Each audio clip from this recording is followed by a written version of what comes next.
La prévention de la désinsertion professionnelle s'adresse aux assurés du régime général, y compris les indépendants. Les assurés peuvent être titulaires d'un contrat de travail au moment de l'arrêt, indemnisés au titre de la maladie, de l'invalidité, d'un accident de travail ou d'une maladie professionnelle, un risque de désinsertion professionnelle du fait d'un problème de santé. Les acteurs de la prévention de la désinsertion professionnelle au sein de l'assurance maladie sont les suivants. Le service social de l'assurance maladie, l'échelon local du service médical, les services administratifs de la CPAM et le service prévention de la CARSAT. La prévention de la désinsertion professionnelle est un dispositif permettant la détection précoce d'un assuré en risque de perte d'emploi. Elle permet aussi de l'accompagner sur une remobilisation professionnelle ou son retour dans l'emploi ou en emploi, grâce à l'intervention coordonnée de différents partenaires, les services de l'assurance maladie et des partenaires externes tels le médecin traitant, les services de prévention au travail, l'employeur, Cap Emploi, la MDPH.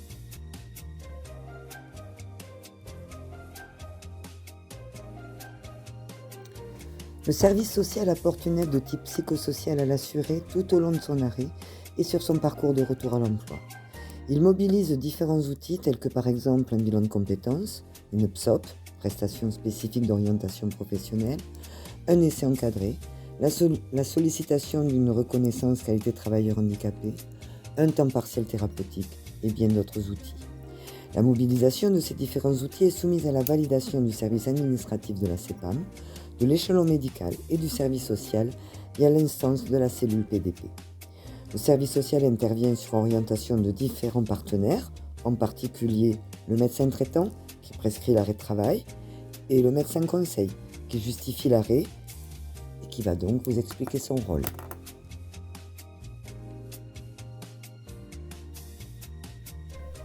Le médecin conseil assure le suivi médical de l'arrêt de travail et prend les décisions médico-administratives en lien avec cet arrêt.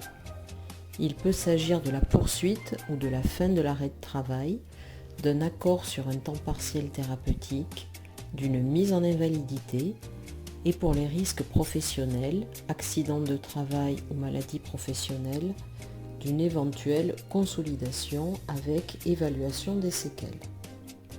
Dès lors que le médecin conseil détecte un risque de désinsertion professionnelle, il propose à l'assuré une orientation vers le service social de la CARSAT et la médecine du travail. Le médecin traitant peut également, dans ces situations, envoyer son patient vers le service social et demander une visite de pré-reprise au médecin du travail.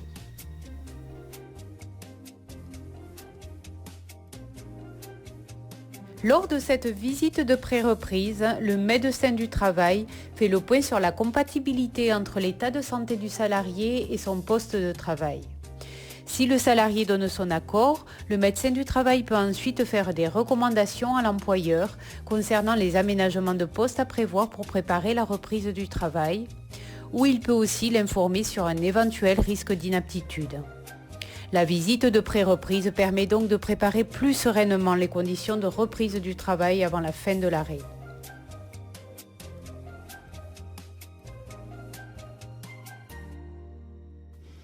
Le service de prévention et de santé au travail accompagne tous les salariés des entreprises adhérentes. Il est composé d'une équipe pluridisciplinaire avec des médecins du travail, des infirmiers en santé au travail, des secrétaires et une équipe de préventeurs. Il a pour mission de préserver la santé physique et mentale des travailleurs tout au long de leur parcours professionnel.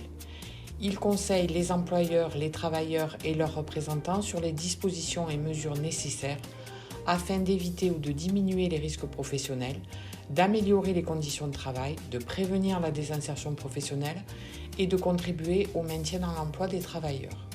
Tout salarié en arrêt de travail peut bénéficier d'une visite de pré-reprise. Elle peut être à l'initiative du médecin conseil de la sécurité sociale, du médecin traitant ou du salarié. Elle a pour objectif de faire le point sur la situation médico-professionnelle avec le médecin du travail. Des orientations vers les différents partenaires du maintien dans l'emploi peuvent être faites et un lien avec l'entreprise peut être établi pour un aménagement de poste et ou un reclassement en interne ou en externe de l'entreprise.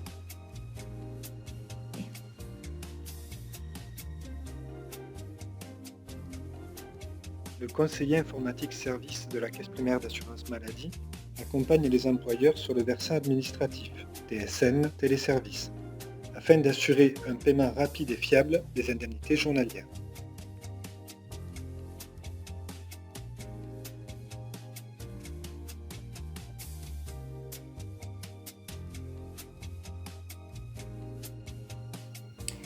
Le Cap Emploi est une structure qui accompagne l'insertion professionnelle et le maintien dans l'emploi des personnes en situation de handicap et bénéficiaires d'un titre tel que reconnaissance de la qualité de travailleur handicapé, RQTH, pension d'invalidité, rente accident du travail ou maladie professionnelle avec un taux d'incapacité partielle permanente d'au moins 10%. Le service maintien intervient dans le secteur privé et public pour tout type de travailleur lorsque la situation de santé de la personne a un impact sur la tenue de son poste de travail, pouvant entraîner des risques de restriction d'aptitude ou d'inaptitude. Le service peut être sollicité par le médecin du travail, l'employeur, le salarié, le service social de l'assurance maladie. Le service maintien dans l'emploi de Cap Emploi propose un accompagnement du salarié et de l'employeur pour favoriser le maintien en emploi. Cela peut concerner un maintien au poste moyennant un aménagement technique ou organisationnel, ou bien sur un autre poste en interne par le biais de la formation ou du tutorat, et aussi cela peut concerner le maintien de l'employabilité dans le monde du travail, que ce soit pour une création d'entreprise ou par le biais d'un bilan de compétences pour aider la personne à élaborer un projet de reconversion professionnelle. Au préalable, le service maintien effectue un diagnostic de la situation, puis mobilise des aides et des outils spécifiques pour les personnes bénéficiaires de l'obligation d'emploi auprès de différents fonds de compensation, dont la GFIP. Il mobilise ainsi des demandes d'aide financière en lien avec la compensation du handicap. Dans un parcours d'accompagnement, le service maintien collabore avec différents partenaires tels que les services de santé au travail, les services de la CPAM, la MDPH, Maison départementale des personnes handicapées, ou encore les associations intervenant dans le champ du handicap.